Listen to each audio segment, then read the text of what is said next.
واقعہ کربلا تاریخ اسلام کا وہ المناک اور عظیم ترین باب ہے جو حق اور باطل کے درمیان واضح لکیر کھینچ دیتا ہے۔ یہ صرف ایک جنگ نہیں بلکہ صبر، قربانی اور اصولوں پر ڈٹ جانے کی ایک لازوال داستان ہے۔ اس واقعے کے اہم ترین پہلو درج ذیل ہیں۔ 1. پس منظر اور بیعت کا مطالبہ۔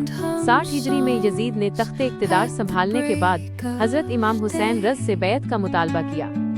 امام حسین رض نے دیکھا کہ یزید کی حکمرانی اسلامی اصولوں کے خلاف تھی، اس لیے آپ نے فرمایا، مجھ جیسا یزید جیسے کی بیعت نہیں کر سکتا۔ 2. کوفہ والوں کے خطوط اور سفر۔ کوفہ کے لوگوں نے امام حسین رض کو ہزاروں خطوط لکھے کہ وہ ان کی رہنمائی کریں اور یزید کے ظلم سے بچائیں۔ آپ رض اپنے خاندان اور چند جانثار ساتھیوں کے ساتھ مکہ سے کوفہ کے لیے روانہ ہوئے۔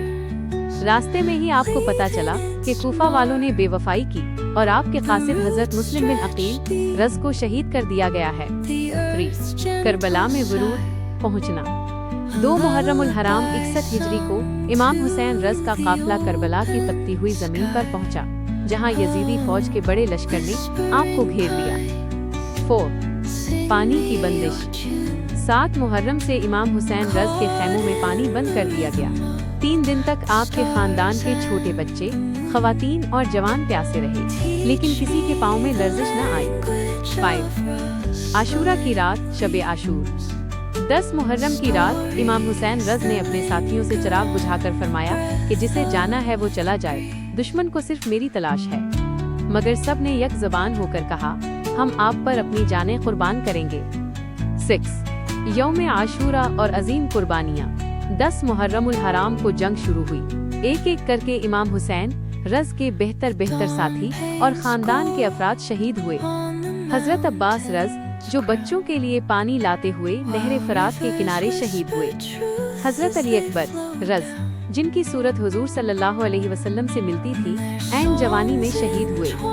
حضرت علی اصغر رض امام حسین رض کے 6 ماہ کے بیٹے، جنہیں پیاس کی حالت میں تیر مار کر شہید کیا گیا۔ 7.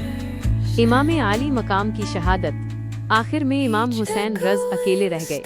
آپ نے زخمی حالت میں بھی بہادری سے مقابلہ کیا۔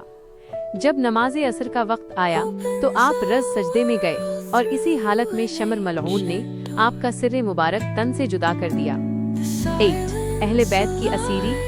شہادت کے بعد امام کے خیموں کو آگ لگا دی گئی اور حضرت بی بی زینب سلام اللہ علیہا سمیت خاندان کی خواتین اور بیمار امام زین العابدین کو قیدی بنا کر دمشق لے جایا گیا۔